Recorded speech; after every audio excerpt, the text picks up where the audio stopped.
Maligayang Pasko mga insan. Welcome once again sa channel nating Buhay Pinoy sa Abroad.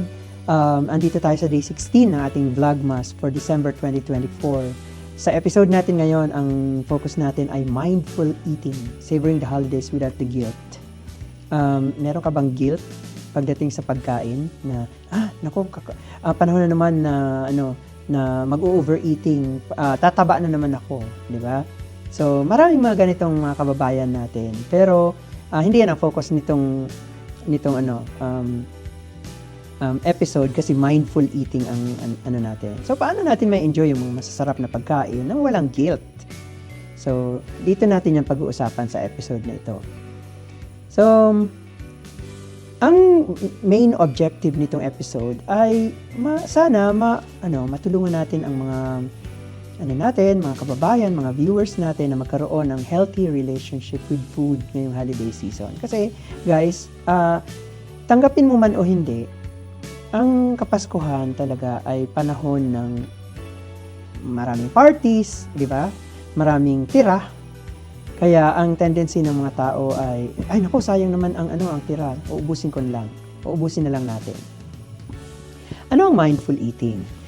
Ang mindful eating ay pagiging present habang ikaw ay kumakain. So, literal ng aware ka sa bawat subo ng pagkain. Di ba? Pangalawa, yung awareness mo sa gutom at busog cues ng katawan mo. For example, kailan ko masasabi na gutom ako? At kailan ko rin masasabi na ako ay busog na? Di ba? So, kung busog ka na, maaaring tumigil ka na sa pagkain. Kung gutom ka, ano kaya ang mga pwedeng gawin? At dahil aware ako na gutom ako, kailangan ko bang kumuha ng only rice? Di ba? Lalo ngayong panahon na sa Pilipinas meron ng campaign na mag half rice na lang tayo dahil napakaraming kanin ang nasasayang. Pangatlo, pag-appreciate sa lasa, texture at amoy ng pagkain. Sabihin mo siguro, bakit kailangan pag-usapan niya? Kasi guys, maraming mga taong kumakain na sa totoo lang, hindi naman nila nalalasahan. Hindi rin nila nararamdaman yung texture ng pagkain at lalong-lalong hindi nila naaamoy yung pagkain. Kasi kain lang sila ng kain. And busy sila. They are so preoccupied to the point na, tapos naubos ko na pala yung isang napakaraming pagkain, isang pinggan ng napakaraming pagkain. Pero, hindi ko napansin. Bakit? Kasi busy ka sa pag-usap, busy ka sa pag-iisip. O ang iba ay habang kumakain may hawak na cellphone. O kaya nakaharap sila sa TV. Di ba? Tawa sila ng tawa. Nanonood sila ng It's Showtime. Before they know it, naubos na nila yung isang katerbang pagkain. So, kailangan nating ma-appreciate yung lasa, texture at amoy ng pagkain by being mindful. Ayun. So, sa pagiging present natin habang kumakain tayo. Ang pang-apat is pag-iwas sa distraction habang kumakain. Yun nga, kaya nang sabi ko, yung let's take a break in using our phone, watching TV, babasa ng libro habang kumakain. Kasi marami kang makakain habang nagbabasa ka ng libro. Kasi andyan yung excitement di ba? So, mindful eating tips for the holidays. Bago kumain, uminom tayo ng tubig para maiwasan ng overeating. So, narinig ko na yan, maraming beses na sa mga dietitians, sa isang professional development ko, narinig ko na yan sa presenter, narinig ko na rin yan sa mga doktor. Nasabi nila, uminom ka muna ng tubig, kahit isang baso lang, para maiwasan mo ang overeating. Inom ka ng tubig bago kumain. Ginagawa ba natin yan? Guilty ako dyan kasi hindi rin ako mahilig uminom bago kumain. Kapag nakakita ako ng pagkain, diretso ng kain. Pangalawa, maglaan ng oras para sa pagkain at iwasan yung pagmamadali. Okay? Guilty rin ako dyan dahil mahilig akong masamid sa kakamadali kong kumain. Pangatlo, piliin ang mga pagkain gusto mo talaga at iwasan yung food guilt na tinatawag. So, kunyari, napakaraming kanin ang kinain mo kahit ang konti lang ng ulam. Di ba? So, tapos, nung natapos kang kumain, guilty ka dahil napakaraming kanin ang nakain mo. Ang mangyayari tuloy nito, hindi ka makakatulog, o kaya maglalakad ka ng napakahaba dahil gusto mong magpatunaw ng kinain. So I don't know, iba-iba ang mga tao pagdating sa pag-respond nila sa food guilt. Pero may food guilt talaga, guys. Habang kumakain, kumuha tayo ng small portions lang. Ano yung kaya lang natin kainin, di ba? Pwede naman kumuha ulit kung gusto mo pa. Pangalawa, ngumuya ng mabuti at dahan-dahan. Sabi nila, ang mga French people, kapag kumain daw sila, napakatagal, kahit ang liliit lang ng mga portions ng kinakain nila. Dahil sinisavor talaga nila yung pagkain. So, sana matutunan din natin to. Ako, how I wish matutunan ko rin to.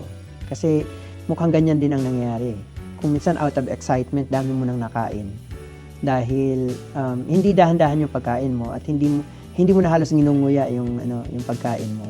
Hindi ka na tuloy matunawan. Pangatlo, mag-focus sa pagkain at i-enjoy ang bawat subo. Yun nga, mag-focus tayo sa pagkain. Habang kumakain ka, kumain ka. Huwag yung habang kumakain ka, nakikipag-marites. O kaya galit na galit ka, di ba? May nilalait kayo ng mga kasama mong kumain. Kasi dun sa mga panlalait na yon, magti-trigger yon ng desire pa to eat more. So, pang-apat, makinig sa katawan mo. Tumigil ka na kapag busog na. May mga cues kasi ang body na nagsasabi na, oops, tapos na. Busog na ako. Ang iba, kapag dumighain daw sila. Ang iba naman, sinasabi nila na ang conclusion ng pagkain ko ay kapag uminom na ako ng tubig.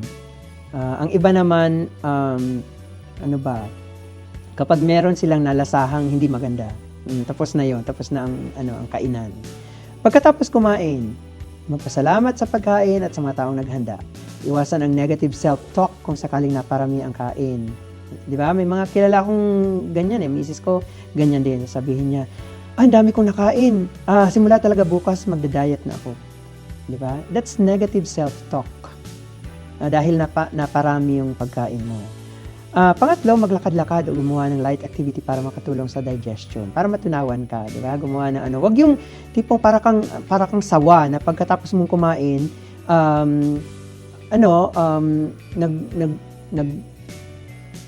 bigla kang naghanap ng corner tapos natulog ka na.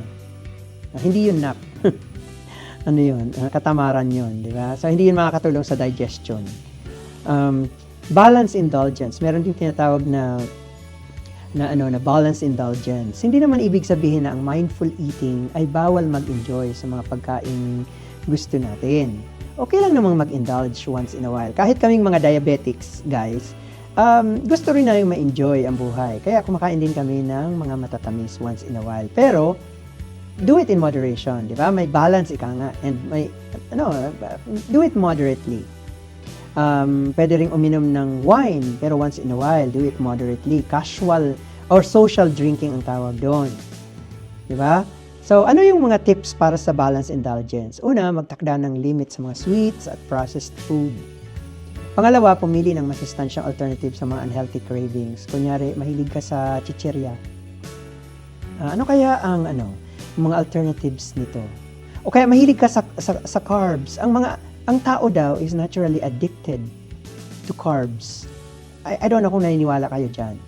Kaya mahilig tayong kumain ng maraming kanin, ng kamote, ng saging, ng kung ano-ano pa. Dahil mga carbohydrate rich yung mga nasabi ko na yun. Ang panghuli ay mag-focus tayo sa quality over quantity. Kahit maliit lang yung kinain natin, yung portion na kinain natin, nag-enjoy pa rin tayo sa pagkain. Versus yung isang sakong bigas isang kalderong kanin ang naubos mo. Ayun. So, all in all, diniscuss natin dito sa episode na to yung mga words yung mga phrases na mindful eating, balance indulgence, at saka pag-enjoy sa holiday nang walang food guilt. So, sana may nakuha kayong konting insight dito sa episode na to. I-share nyo naman ang video kung sakaling sa tingin nyo may iba pang pwedeng mag-benefit nitong topic na to. Magkaroon man lang sila ng konting idea. At sana maiwasan natin yung food guilt natin ngayong Kapaskuhan. Sana ma-enjoy natin ang buong Kapaskuhan. Kung narating niyo itong stage na to ng video ko, maraming salamat po once again. Sana patuloy niyong tangkilikin ang social media channels ko.